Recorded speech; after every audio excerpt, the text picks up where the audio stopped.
We're recording. Okay. So the only thing that I was saying was that like this demon is based on like a real demon, and he makes his first appearance in this grimoire called the Lesser Key of Solomon in the 17th century.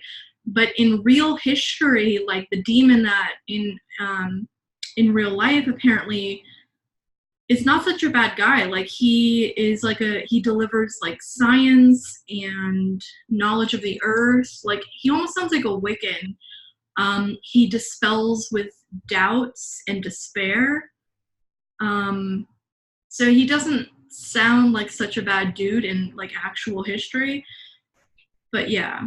And I just want to end on this note, like the director in an interview said that Charlie, the daughter, was like, the audience couldn't possibly know this, but he came out and said that she was the first host for the demon.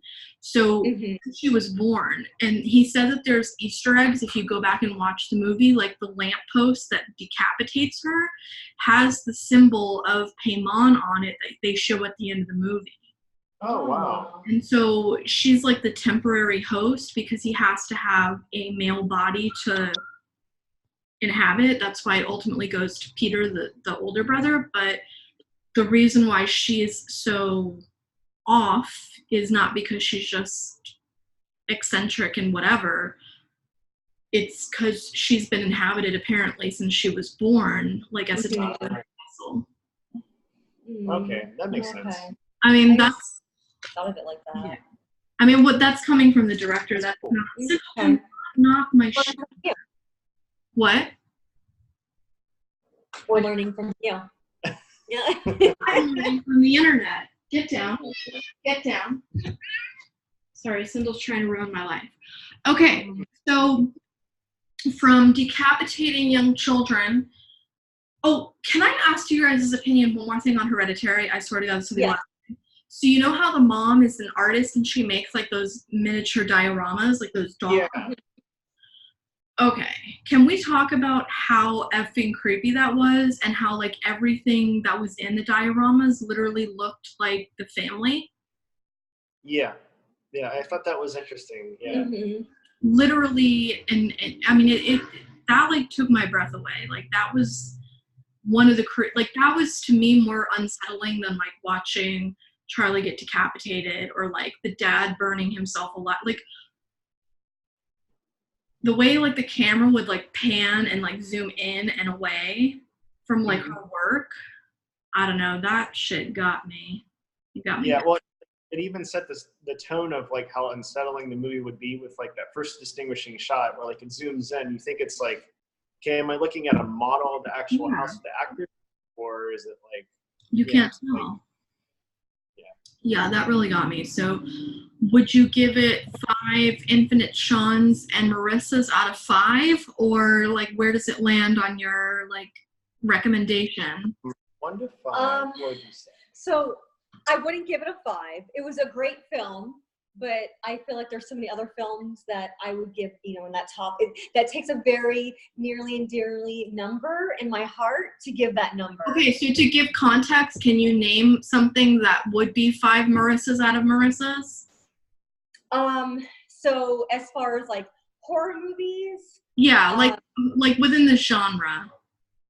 Yeah, I mean, definitely. I mean, The Witch has definitely been one of my favorite films I've seen. I've seen that movie like more than 10 times. I feel like there's just so much history in that film that we can like talk about. Oh gosh, there's so many like. What's one that like isn't from like the last couple of years? Like, what's like a classic horror that you would like compare Hereditary to? Like, is it The Exorcist for you? Like, what's like a classic 5 Marissas out of Marissa that like? Yeah, I mean, the original Exorcist from the 70s is like one of. I know. What's going on? Hi. Oh, just right up. We'll go up. Like the original Exorcist is like one of the best films of all times. Like even if you're not a horror movie like fan, like just that movie has like so much like family oriented and you know, and it's funny about The Exorcist. Sorry, I'm going a little off topic a little bit, but like the beginning of the original Exorcist, off topic. She's in her attic, and Linda Blair's in the attic, and she is playing with the Ouija board.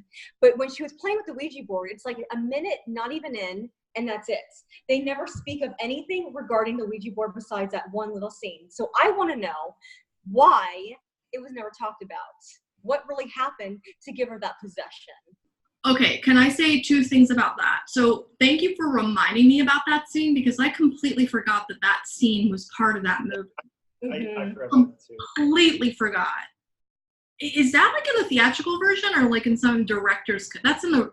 It's in the original, yeah. All right, so it's been a minute, but what's interesting is that, and I did not catch this, or at least I don't remember catching it when I went to the movies to see Hereditary, but apparently there's like these quick cut shots to like different words like in the actual family's house.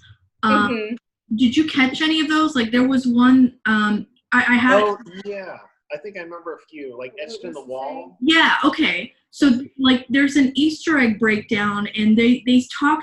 I'm gonna. This is all gonna make sense. Just give me 1 second while this loads. So when they're talking about, okay, the writing was on the wall the whole time. So the words satany or satani, I don't know how you would pronounce it, refers very explicitly to like necromancy or like satanic rituals around like rising the dead. Apparently there's one that says lift och, so Liftoach, and that's Hebrew for open. Pandemonium is scribbled somewhere, and then finally there, and I don't know where in the movie this is, I'll have to rewatch it, but scribbled somewhere is the word Zazas. I don't know if I'm pronouncing this right. Zazas. And according to this breakdown of Hereditary, that is a demon, the name of a demon who is commonly conjured when fucking with a Ouija board. Oh. Okay, so yeah. Like it went easy, and that reminded me about the scribbles in Hereditary. Oh. But yeah, so Hereditary gets how many Marissas out of 5 Marissas compared to? I would give it a context. I would give it a 3 out of a 5. I think that's very good. What about you and Sean? It was a very well done movie. I'd say only real criticisms about it is just that it took a while for it to build into what type of movie you were expecting, but not really a criticism. It's just if you're not in the mindset, you can be easily distracted and then lose all attention to the movie. But sticking with it all the way through, it pays off. So I would give it a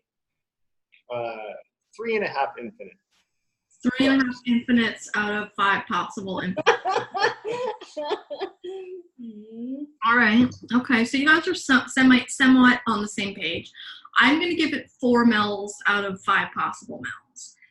Just because I love graphic horror. I love psychological horror. And as much as the ending to me felt a little like, again, this is a movie that bears like multiple watches, right? Like to really pick up on everything. And we both have only, both parties have only seen it once.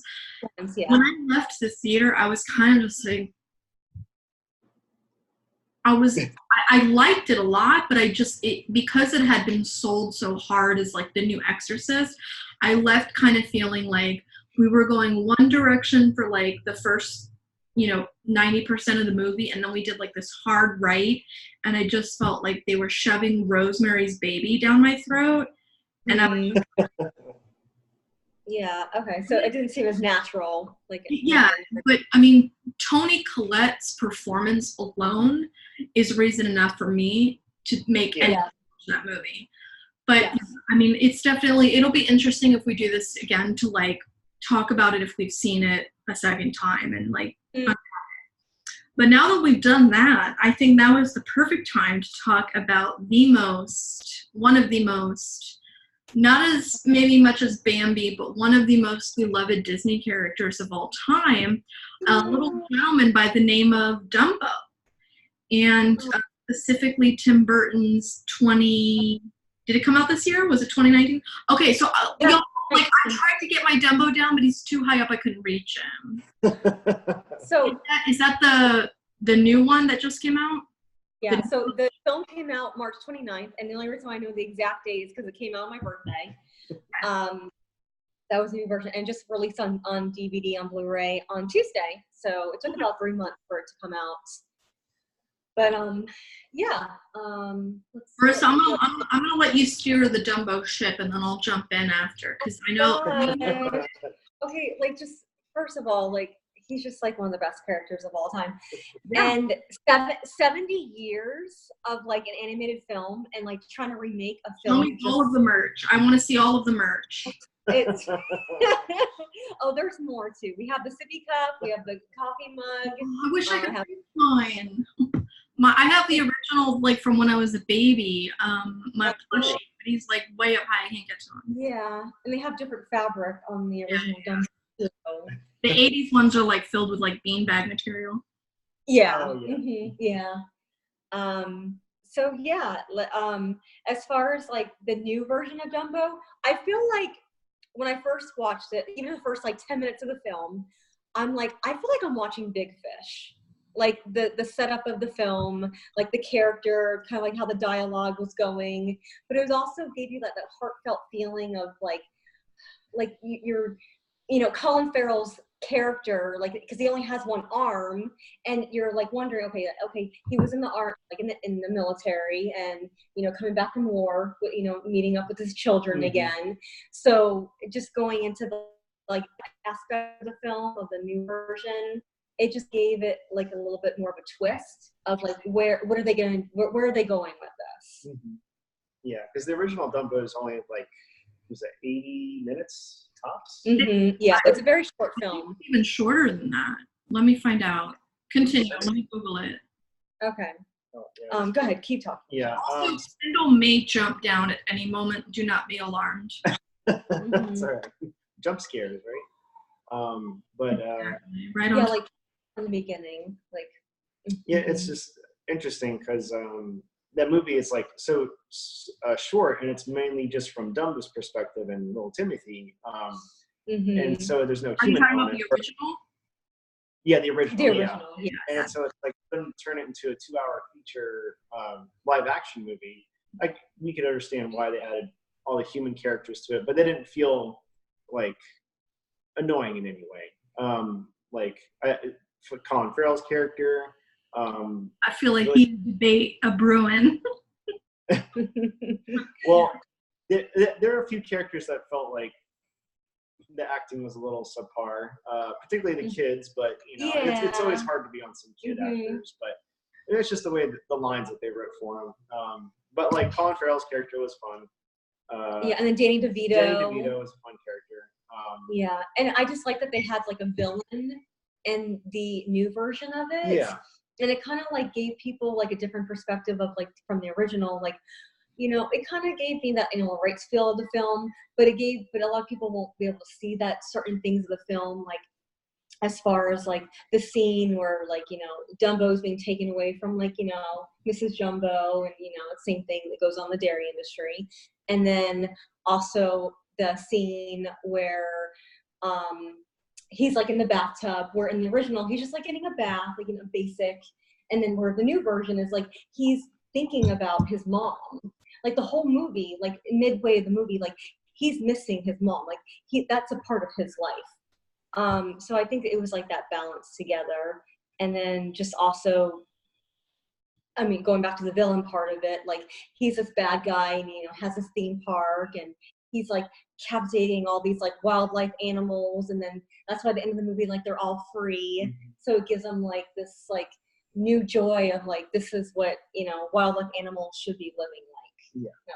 So I like how they did the twist of the two original and the new version. Yeah, the ending was a nice touch. It was kind of like, oh, okay, like the whole message of setting them free, no captivity. Can I ask a small favor? So keep Dumbo where he is, but can you guys adjust your phone?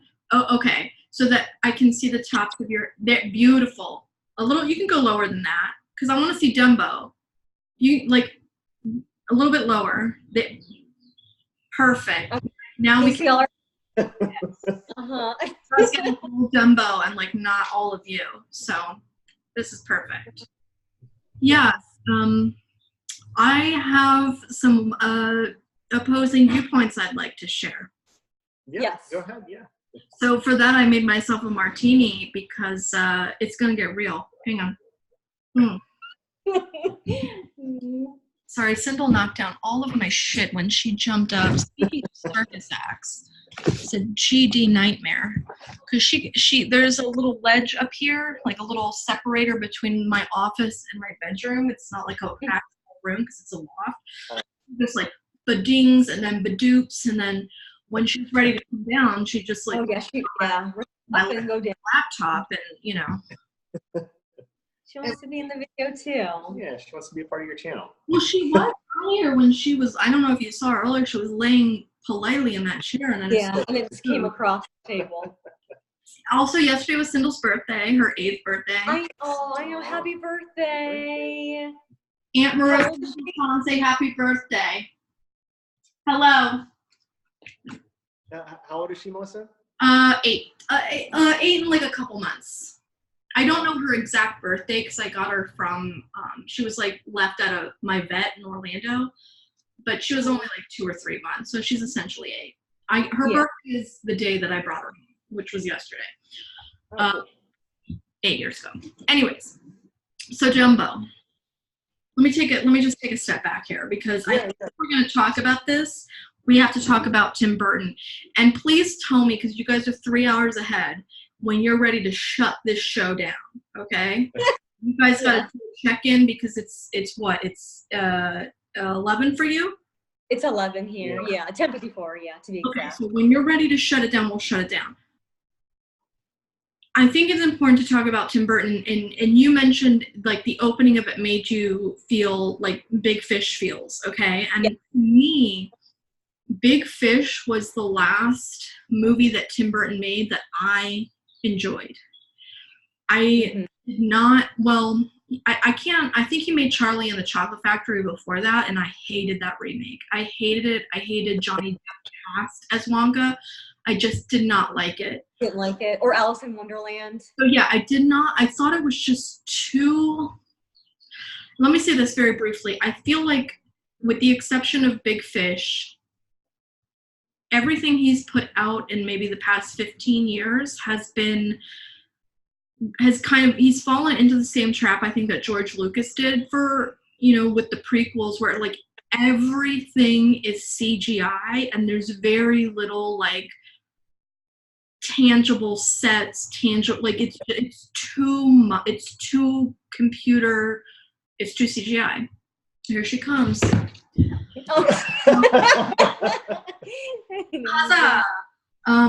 But also like I feel like his storytelling and how powerful like his storytelling used to be, like with Edward Scissorhands and just like any classic you can name.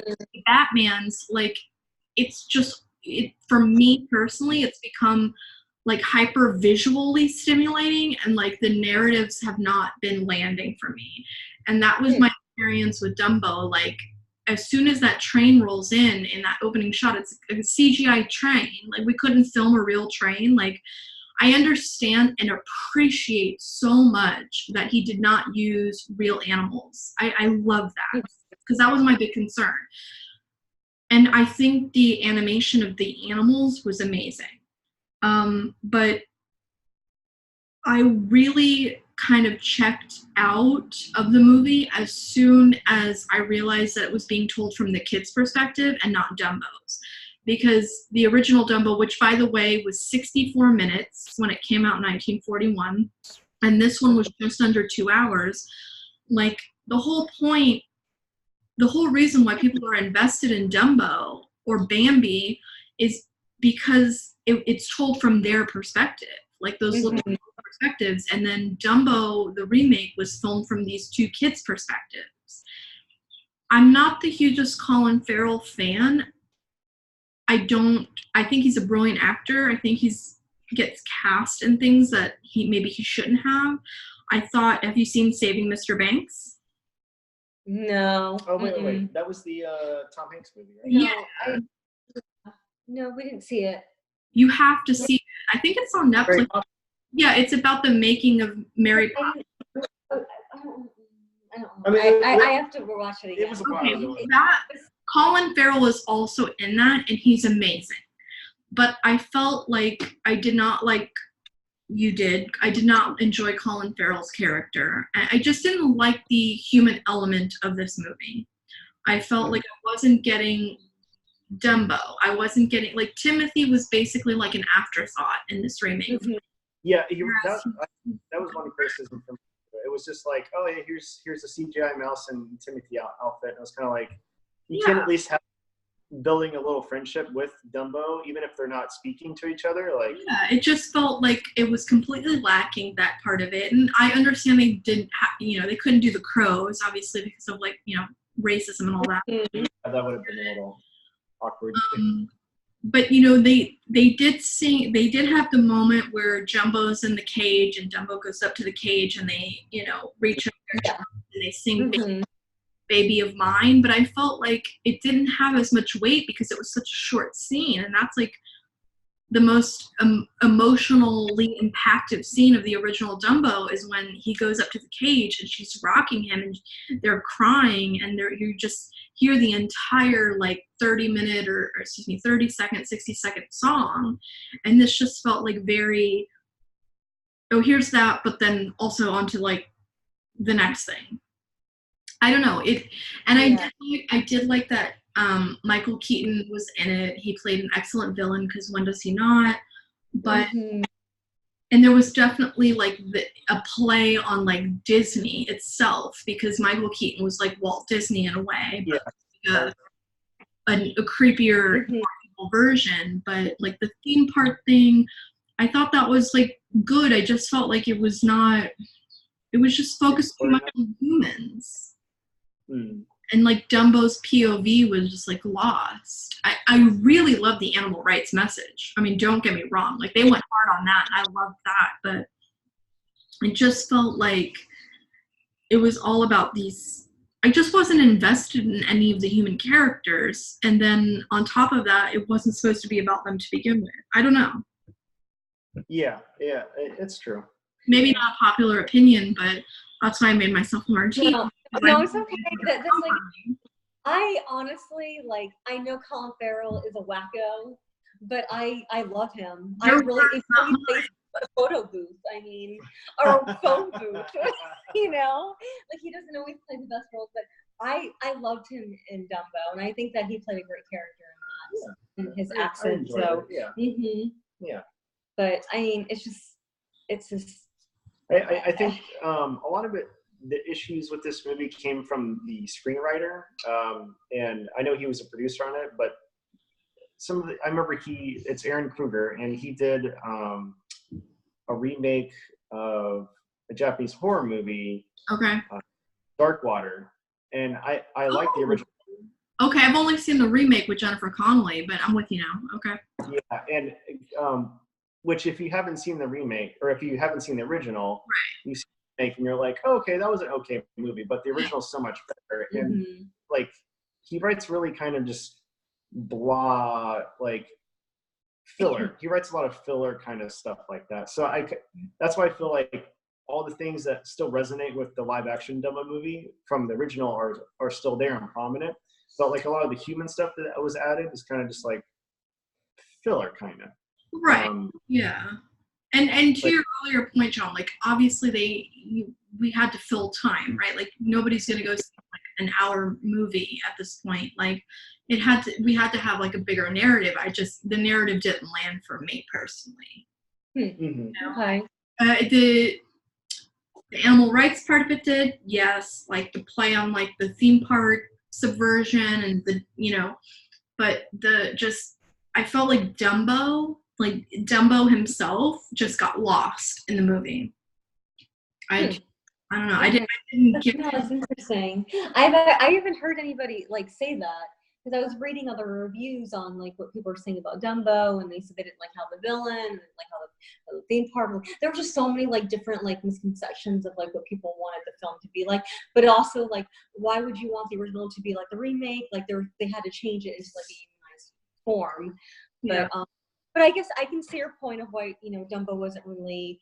He wasn't like, even though he was the main character, he wasn't like the star of the show. Where, yeah, they were just trying to, I guess, figure it all out. Mm-hmm. Yeah, I mean, Yeah, as far as like the Disney remakes go, it's definitely not like at the top of my list. I mean, I for me, I think Jungle Book was one of the best so far. Maleficent, but this one, like, I was so excited to see what Tim Burton was going to do with Dumbo, and I just think that I think this could have been an opportunity for him to. I mean, I know he could only go so dark because it's Disney, but it just felt like if you're going to attach Tim Burton to a project, he needs to be given permission to go like dark. And with Disney, you're going to have like boundaries to how dark you can go because it's got to be child friendly, like PG. And I feel like it just didn't, like the mixture, like the cocktail just wasn't there. Like it just, I came out of that movie and I was just like, I felt frustrated. Yeah. Of years. Well, I mean, yeah, I still think like it's worth seeing, absolutely. And this is just my opinion. No, I know, and it's good to have different views from like just different personalities. Like I loved it. I think it's one of the best remakes of Disney I've seen in a very long time. I did not like Cinderella, Beauty and the Beast. I hated that movie.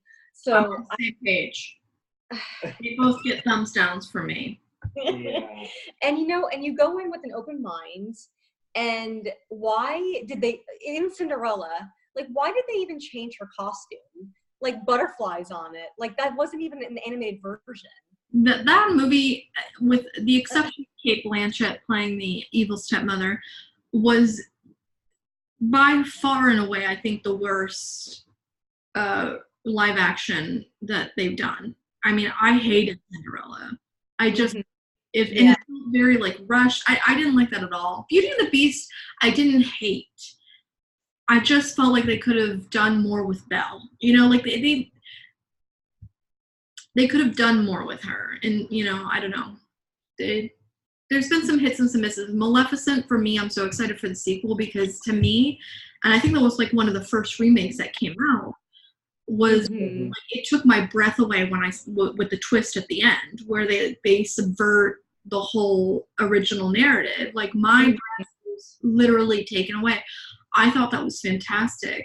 Jungle Book, I mean, Lion King I have very high hopes for, but this one just didn't, like, I didn't leave feeling like I had a Disney experience. I left feeling like I saw a shitty Tim Burton movie. That's how I left. Oh my god! I mean, I'm so sorry. There was something when we're since we got it on Blu-ray now and DVD, we're watching it and we're watching the original not too long ago because we got that on DVD. And the stork scene, obviously, they have to make it more realistic, and I think that's what makes a lot of the magic from the original not translate exactly. But one thing I appreciated that I didn't tell you I saw this, but the stork scene, they still kind of pay a wink to. Yeah. When Mama Jumbo is locked up in the cage, you see the storks flying over, and you see one just kind of like sit on her cage, and then like it goes off. It's like symbolism of, I'm delivering baby Dumbo to you. Because the next scene it has homage. Yeah. Which I thought was pretty neat. And yeah, I can agree with a lot of stuff Tim Burton's done recently. It hasn't been up to his 90s standards and 80s standards. Yeah, I think like I think it also could be feeling like it's too rushed. Like he only has like a time frame to get this movie out so fast. And I feel like that's how Hollywood is now. where it's like, okay, you have this is your set time, and that's it. After that, someone else is going to come in and take your place. Right. And especially because Disney is pumping out everything, because they own everything, but they're pumping out remakes left, right, and center.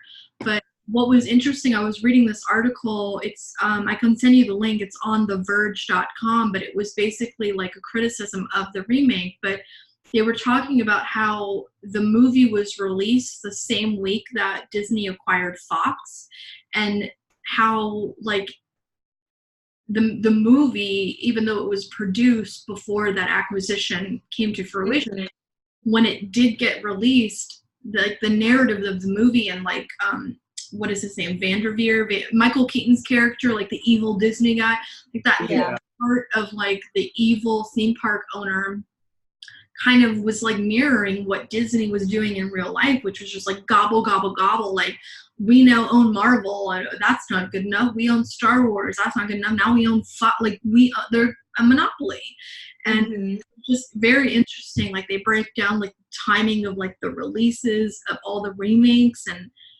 it just. Oh yeah. And I haven't seen Aladdin yet. Have you guys seen Aladdin? Not yet. We still haven't seen it. Okay, I haven't seen that. So maybe we can talk about that next time. But I was never a huge like Aladdin original fan. Like I didn't hate it, but it wasn't. I was Little Mermaid and Beauty. That was one, like growing up. Like that was a movie that would be like on replay. Yeah. So I'm scared to see the remake. I'm quite scared. Yep. We're probably a little hesitant. Because I've seen like I've heard customers that come in, because they'll they would go to the movies and then come to the store, and they would be like, I hated it. I can't believe like they put Will Smith as the genie. And it's like, take your mind out of like, Robin Williams, and pretend like that movie didn't exist. If this is your first time seeing Aladdin, that's why I want to go into an open mind. I think that's a fair, like a more than fair way for all of us to go into these remakes is to. I mean, it's kind of an impossible ask, but it's also like a fair ask, right? Like when I go into Dumbo, or I go into Aladdin, or when we go in to see Lion King in 2 weeks, like we should be looking at them as independent entities, right? But it's an impossible ask because of how deeply rooted these narratives are, going back to Dumbo. I mean, they're going to do Little Mermaid next. They've already got Cruella queued up. I mean, what happens if they do Bambi? If they do My Baby Boy wrong, I'm going to lose my shit. I think it's totally valid that we go into this as like, I'm seeing this as like a separate entity, but how do you like, you can't cut that cord, like the nostalgia and what we remade Snow White, we've remade Cinderella, we've remade Sleeping Beauty in the form of Maleficent, Jungle Book. Some of these are like, these movies came out in the 30s and the 20s, 30s, and 40s. These are embedded in generations of pop culture. Yeah. Anyways, I think Marissa is absolutely right. Like we should go into this and just like watch it with new eyes and be like, yes, okay, so Will Smith is our fucking deal with it. And I don't like people that hate on Will Smith because I actually love him. Do I think he was the right person to be cast as a replacement to Robin Williams? No, but these are what the cards we were dealt. So. But I'll give it a fair shake. Yeah. I'm just like, I can understand why people are let down by these remakes. And I feel like Lion King, they're going to get it right. I feel like they're going to get it right. Because you know why I feel like they're going to get it right? Because Jon Favreau is behind it. And Jon Favreau served as Jungle Book, which to me is one of the best. No, we saw it. We loved it. Oh, yeah, we loved Jungle really Book. Yeah. I think Jon Favreau's going to do right by Disney, OG Disney fans and new generations. Oh yeah, and I think that's why they're trying to cater, like that's why they're making these remakes, because it's this new generation of like, the 2000s of like this generation of these people, because like they don't know really the remakes, and they're like, oh, it's an old film, so like kind of like reliving like that moment in like in the history of like how their parents, they went to the theater, they saw it, and then their children are going to the theaters and seeing it. So we're passing that on. to each generation. We are, but it's important, I think, for people to, you know, because most of the people of our age, you know, not most of, but a lot of our friends are parents, you know, luckily we're not, but But you're right. It's like everyone we know has kids. Yeah, but I think it's important that, like, if you're going to show them the remake, you show them the original first. You know what I mean? Like, I think that's. Yeah. Mm-hmm. I would never show my child any remake of any movie before they saw the original. Oh yeah. Like, I think. Great. Yeah. Mm-hmm. That's just me, but also, like, I just want to say one more thing, and we can shut this down or talk about Child's Play and shut it down. But I lost it. This is so good, by the way. I'm sorry. I mean, like. See, the deeper you get into the South, the more relaxed you get, the less you care about the lighting. Sean, I don't know if you watched the Chad and Mel movie hour, but I literally got up to pee and took the computer with me, and that shit's on YouTube. Okay, now I turned the camera away. Yeah. I am literally, you can hear my tinkles on YouTube. Okay, my urine is an influencer. Let me just leave it at that. But I think Jon Favreau has, between what he did with Marvel and starting the entire franchise that we know and love with Marvel, with Iron Man, and what he did with Jungle Book, I have such faith that Lion King is going to reset the bar for these remakes. Oh, that's what I wanted to say. I am glad, though, with Aladdin, even though I haven't seen it yet, that they did have persons of color as the cast, and they didn't want it, and it's got the Bollywood flair and the whole thing. I think that's fantastic. But a lot of people complained about that, and like when they write blogs about it, they said, how come all Disney films, like everyone is like one race? Like, and then try to get all, but there's so many Disney movies that there's so many different cultures. Like, how do you forget, like Pocahontas? Like, how come no one are they going to remake her? Eventually, Marissa, they're going to remake every single one. You know they are. Yeah. You know they are. But yeah, I mean, Pocahontas, you know, Colors of the Wind, you know. Mm-hmm. You know, I think, though, with the remakes, they're going to get it right. They're going to learn from the previous mistakes, and they're going to cast folks of color. I remembered what I was going to say. We have the Walt Disney Family Museum here in San Francisco, and because it's their 10-year anniversary, they're having various exhibitions throughout the course of the year. And the one I went to the other day was specifically about the history of Mickey Mouse from inception to like now. And, oh yeah. Oh, I have footage. The vlogs are coming. Don't worry. But I want you guys to come because there's just I'm going to the Lucasfilm Museum for my birthday next week. Nice. Yeah. Okay. So when are you coming here? First of all, we want to come there. I'm coming in August. I was gonna come in July, but July came too quick. So I'm gonna come in August because. Hang on, I'm gonna circle back to that. Okay. Yes. We'll talk about. I just wanted to say one thing about the Disney Museum. What I lost it. Oh, okay. So it's very important, I think, especially because we're talking about introducing new generations to Disney classics, right? Yeah. One of probably my top 3 favorite Disney movies of all time is Song of the South. And I don't know if you know this, but for 20 to 25 years, Disney shelved Song of the South. You could not buy it in any way, shape, or form because it was deemed racist and inappropriate, which in so many ways it is. But for its time, it was no more racist than Gone with the Wind. And Hattie McDaniel is in both.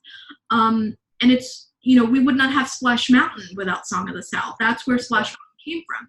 So you have this narrative that when a child watches it, they don't see racist issues. They see Uncle Remus and this you know, gentleman that's like telling them this story of the Brer Bear and Brer Rabbit and, you know, the laughing place and all of that. Mm-hmm. So Disney eventually, you know, re-released it. But at the museum, they have the original cells from Song of the South. And I did not know this, but Mary Blair, who designed like the background for Sleeping Beauty and Cinderella and designed all of It's a Small World and Three Assholes at Mexico, that Mary Blair aesthetic, she actually designed the backgrounds animation for Song of the South, which I did not know. Oh. So yeah, that just kind of, I just giving you a taste of like history. I had no idea, and they had all of her like drawings and shit. It was amazing. Oh, that's really neat. But I think it's important. Like we can't erase history. Like we can't pretend like we weren't. Yeah, yeah. That we were smarter than we were 100 years ago. Like we weren't. Yeah. Like no, would we make a movie today with like a black man and a knapsack telling stories to a white kid? No, obviously not. For its time, it was beautiful and brilliant, and because of that we have these amazing characters. And for a lot of generations, well, maybe 2 to 3, like Uncle Remus is an important part of like Disney nostalgia. And when I look at that movie today, I can see the problems with it, but even if a child were to watch it today, I bet they would be swept away by just the magic of it. Even the wokest of wokest kids would be swept away by the magic of the film rather than be like, this is a tinge racist. I mean, that's just my 2 cents. That's all I wanted to say. I'm done. Yeah. Okay. No, I like that we talked about the 2 films. Yeah. Mm-hmm. No, I know there's so many films you can talk about and like dissect every little part. Yeah, you guys pick like 2 movies. So Godzilla we'll talk about next time for sure. Okay. The Witch, but also if there's something else you want to talk about, do you guys want to talk about Child's Play at all now, or do you guys want to go to bed? I think, well, for the future, I think because Stranger Things season 3 is coming out on this week, why don't we do like a recap of like the new series of Stranger Things? Yeah, they're gonna put the whole every episode on Netflix on Thursday. So why don't we do that? Yeah. Okay, so we'll do Stranger Things recap and discussion. When does the new season premiere? What day? Thursday. This Thursday. Okay. Yeah. Mm-hmm. So when do you guys have availability to do another one of these? What did it say, Monday? Well, Wednesday we're going to be at Disney all day, so definitely Wednesday. Okay, but trust and believe, you need to be vlogging that for your channel. I know. Okay? Yeah. So we're going to give an honest effort. You don't have to be on camera. You just need to be like vlogging what you're doing, what you're eating, take pictures. You know what I mean? But anyways, okay, sorry. I'm not trying to be pushy. So Thursday, next day, Stranger Things all day. Okay, so do you want to try and do this again another movie, Mel, Marissa, and Infinite Sean movie hour next Monday? I can't do next Monday because his mom is coming into town to deliver me a desk, but we can do maybe. It's right. It's fine. We can work this out off camera. So I'm gonna watch Godzilla. I'm gonna watch The Witch. Yeah, you have to watch The Witch. We will all have watched Stranger Things, the premiere. But we can do Thursday night. But okay. Okay. Do you want to save Child's Play review for the next video? Or yes. Okay. Or it doesn't matter. It's up. Yeah, you're 3 hours ahead. You guys have to tell me. Okay, because I know like the time difference is like 3 hours. I mean, I'm okay right now. Dumbo said he knows you don't like his movie, but he still loves you. Jumbo, don't come for me, sir, because I'm one of your biggest fans. I'm not your director's biggest fan at the moment. You did nothing. You did everything right. Dumbo, I'm talking to you. I'm talking to you. I'm talking to you. Yeah. You did everything right. You should get a Golden Globe, a SAG, and an Oscar for best performance. You did everything right, and so did Jumbo. My God, what a queen she was. I'm talking about your director, and I'm talking about your supporting cast. Colin Farrell can like take a beat. He's the kids. Okay, whatever. Michael Keaton, obviously brilliant, but you, sir, Dumbo, Dumbo. You know, but Jumbo, let's be real. Why did they not give your best friend Timothy screen time? Okay, where was Timothy? You need to talk to your director. You need to talk to Tim and then tell us why we didn't get more Timothy. Yes.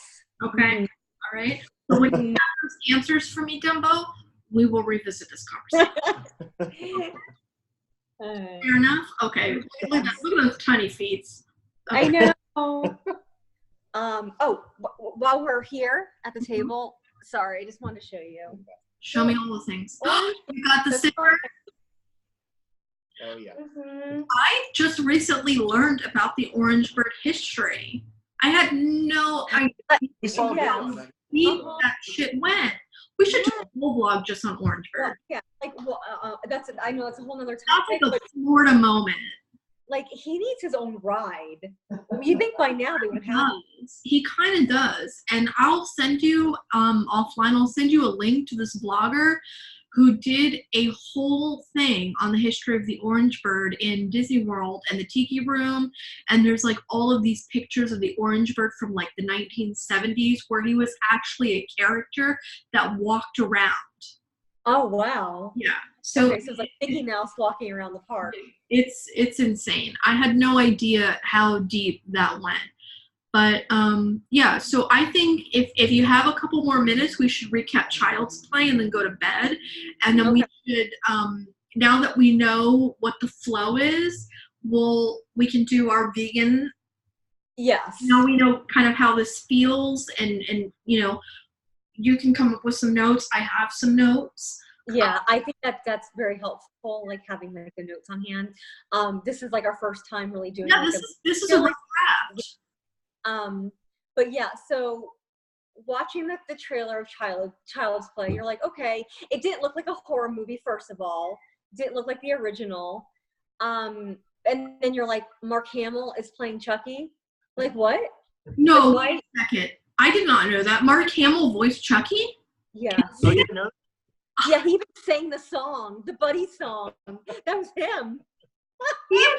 I know he's a prolific voice actor. I just like got the memo that he was voice acting Chucky on the remake. Yeah. Okay. All right. Anyway, I digress. Continue. Yeah. So some of the trailer, and then from like how the trailer. I mean, obviously, it didn't look like a horror movie from the original. Because like honestly, like I was a kid when I watched the original Child's Play, and I was scared. Like there's scenes in the original, like the babysitter like falling out the window. Well, you know, Chucky pushed her, but you know, there's like, you know, traumatizing scenes in that, and then like Chucky like sitting by the TV, and the babysitter's like, did you put your doll there? And then Andy was like, no, I didn't do that. And really like Chucky put on like the TV because it was talking about Charles Lee Ray like on the loose. Yeah. He's like the killer. Yeah, this felt like the trailer definitely, especially because it didn't come out at Halloween, right? Like this is coming out in the middle of summer. Yeah. And so it definitely felt like it was being marketed as like a satire, a satirization of the original franchise. Yes. Even though like it's a horror movie, but it you know, and they, you know, because they cast Aubrey Plaza as the mother, which, you know, that's my wife. I was, that was the selling point for me. It was like, because none of the other cast, aside from, forgive me, I'm going to Google his name. The gentleman that played the police officer, he's in Atlanta. Bear with me. Continue, talk amongst yourselves. Okay. I felt though like I felt like the trailer was like, okay, this is going to be like a happy, fun summer popcorn junk food version. Yeah. Yes. Yeah, kind of like when you watch Killer Clowns, the fun movie. Yeah. Like I got that vibe to the movie. But I think like of all of like if you were to do what, okay, Friday the 13th, Nightmare on Elm Street, Halloween, Child's Play, like am I missing another major 80s horror franchise? That ishness. I mean, like as far as numbered sequels, Chucky comes pretty close because he's had eight or nine films now, I think. Yeah. Even like Bride of Chucky. So Yeah. he's Okay, but I mean, you would put him amongst those 80s yeah, He's definitely in that icons. category. Yeah. Yeah. Cause it's like Yeah. that's what. But normally when they remake this shit, well, I guess they didn't do with the Pet Sematary remake either, because that came out, what, like 3 months ago? That shit we'll talk about next time. I was not happy. But I feel like that when they don't release horror movies in Halloween or that time of year and they just kind of drop them on you, it's just like, this is just popcorn. Like, this is just filler. And, like, we're not really making much of an effort. We're just going to, like, see where this lands. But when they gave me Aubrey Plaza, I was like, I'm going. And I enjoyed it. But I enjoyed it with the audience who was just laughing the entire time. Yeah, it was like the jump and scare moments were like. Yeah, we were the only people in the theater when we saw it. Oh yeah. We went in the morning. Which it's because the movie was trying to do a little bit of both Chucky, where it's like the original Chucky, like he was more like, scary, where as the movies evolved, he became more comedic. Right. More campy, yeah. Yeah. Mm-hmm. Yeah, the guy I was thinking about, Brian Tyree Henry, the neighbor, the cop who dies. He was a delight, and I love him in Atlanta. So, like, him and Aubrey Plaza, like, were the reasons I went. Because I was like, they're both great actors. They're both great comedians. This is going to be great. But I just felt like they underutilized Aubrey Plaza a little bit. Like, they could have given her, like, more comedic moments or more, like, Aubrey Plaza moments. But overall, like, I left that completely delighted. Like, I was just like, that was feel-good comedy of the year. Yeah, exactly. And we don't really see good comedies anymore. Like, when we go to the theater and, like, we see all these, like, and it's like the humor that people think nowadays, and, like, I can't relate to. Really aren't funny because they're trying too hard, where it's like, here's a movie that people obviously understood the franchise. They had fun with it. And exactly. Like there was a nobody's spending $16 of hard-earned money to go see the 10,000th remake of Child's Play because they don't get the joke, but because everybody was laughing. I mean, people were there because they were in on the joke. Like, it's going to be a hot mess. We're all here for it. But I liked that it didn't take itself too seriously, but I still felt like they could have given us, like, a little bit more, I don't know, just, like, a little bit more, like, just, like, a notch up on the writing. Just, like, a notch up. I mean, I know a little bit of the writing. And, like, honestly, like, the guy with the Christmas lights and he's, like, all wrapped around. Like, where did when is it Christmas? Like, I don't know. We're watching a Halloween movie in summer. I don't know what life is anymore. And then you guys have Halloween decorations on behind you year round, so don't come at us. Okay. Don't ask us what time of year it is, because looking at you, we can't tell. Right now, I feel like it's October 15th. Like, yeah. Halloween every day. Yeah. But yeah, and like, the head, when he got the idea of watching the Texas Chainsaw Massacre Part 2, and I'm like, I guarantee when I was watching it, I was like, he's gonna get the idea of, like, cutting the skin off, like, the face, and then redoing that to that guy, because he kept saying whatever he was saying to him, he's like, oh, you don't like him? I'll kill him. And it was just like, did you like the Chucky doll itself? Like, did you feel like it was? Do you feel like it would have been a better movie if they had done the original Chucky doll? Now, I know they were doing, like, 2019 and it's AI upon us. Like, I liked that. Like, they have. Yeah, but what if they had, instead of remaking the face, they kept the hair? He has a Kris Jenner haircut. Like, the hair was all pushed back. Marissa, you're coming hard for Chucky. Yeah. For Chucky. You said, can I show you my Chucky doll? Can I bring my Chucky doll? I would like nothing more. Okay. So I got this in 19... I like how your manservant went to do it for you. Can I show you my Chucky doll? Sean's gone. Out of frame. Bye. That was like a Looney... Marissa, that was like a Looney Tunes cartoon. Sean was gone so fast. Yeah. So... look at that precious little baby boy. So he's from Universal Studios from 1989. Like my dad. Like, well, hang on, let me check his butt. Why is he wearing a fur vest? What's happening? Oh, we dressed him up. I'm sorry. Let me rephrase. Lipstick? It's 1991. Okay, is he wearing lipstick? Yes. What? No. For some reason, his lips are colored like that. His lips are, yeah. I wasn't sure if you guys were playing dress up. Okay. Do you remember? He doesn't like that. You guys are going to get murdered. Do you remember the carnival area that they had by Jaws? The Amityville. Yeah. Universal. Yeah, that's where he came from.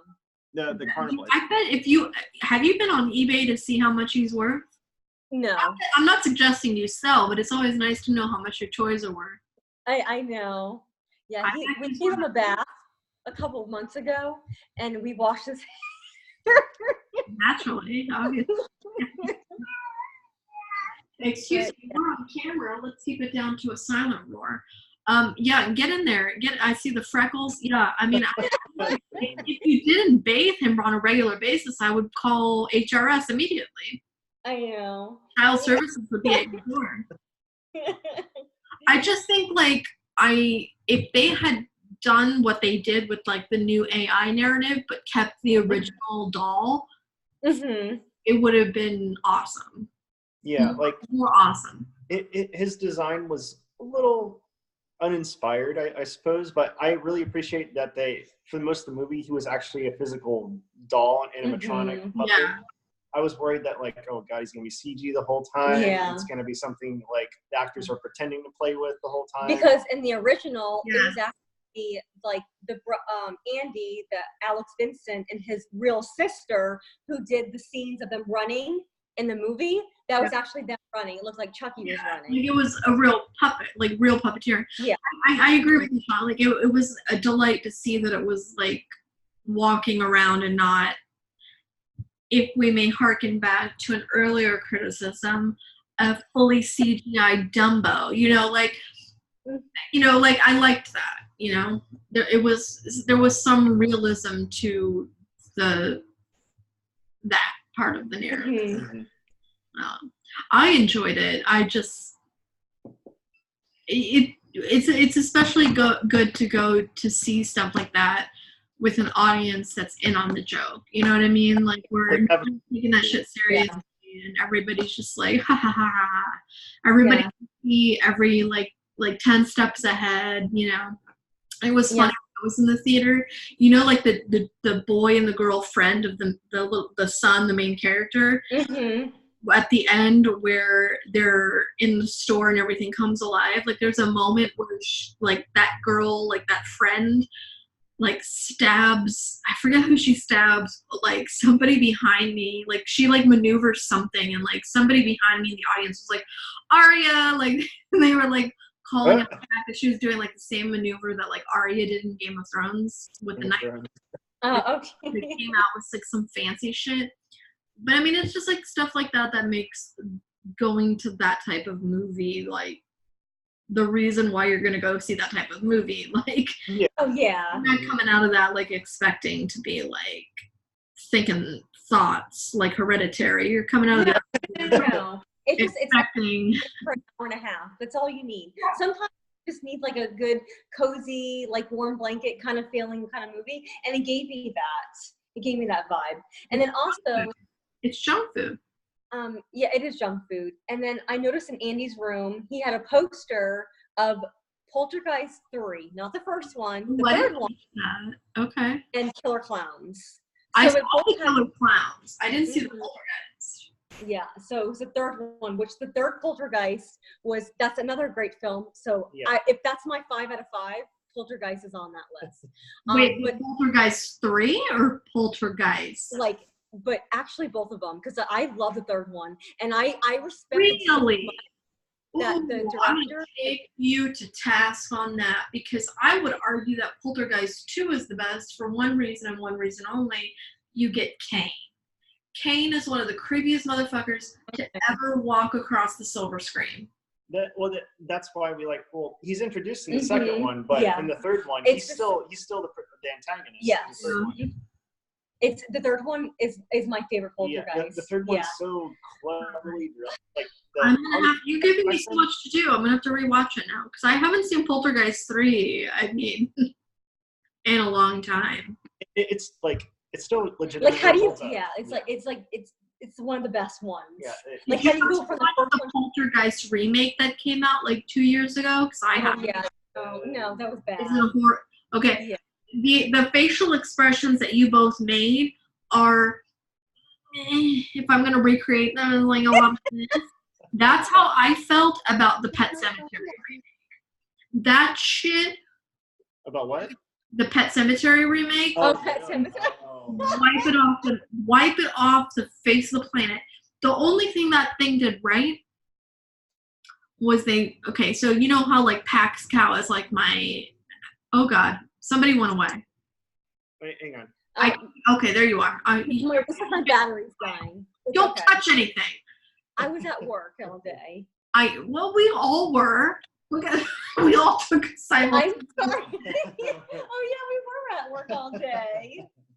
Mm-hmm. Cheers. Gin and wine. Yeah, Chucky's got his glass too. Of course he does. Baby's gotta have a sip. Yeah. The Pet Sematary remake did one thing right. Well, no, I'm not gonna. No, I don't want to spoil it for you guys. It did one thing right, and we'll talk about that next time. But for the most part, that movie was meant to be like a frame for frame remake of the original, and they subvert one part of it. And I'm not gonna spoil it for you, but it wasn't scary. It wasn't a good remake. They had good actors in it that were underutilized. You got your John Lithgow. You got your main guy, who I can't think of his name. But you know, Pax Cow is like my avatar, right? Like Pax Cow is my email. Pax Cow. Yeah. Pax Cow. I have been in love with that ghost since I first saw that movie when I was a kid. And the greatest thing about the remake is that they make him a man of color, which is great because it's 2019.